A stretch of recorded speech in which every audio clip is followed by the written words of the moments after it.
things are getting a little sticky around here. Ha ha ha. Okay, so here's my Pac-Man garden. Remember that little, or big, well, that's the other one's sticks over there that I was saving for a fence. Well, this is it. And it's something super fun and easy and free.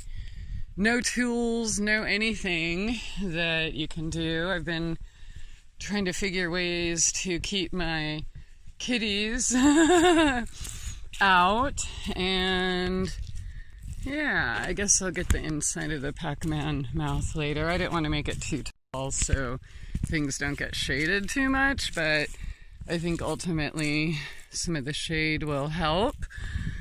But yeah, so I just put, stick,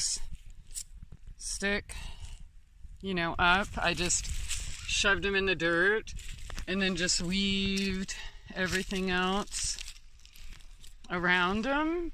No real particular, in and out basically, but just kind of went by feeling and where it should go. But yeah, no string, no glue, no hammer, no nails, no screws, no nothing. So if you have a bunch of sticks lying around, pick them up, and I'm going to be using these for as long as, for as many sticks as I have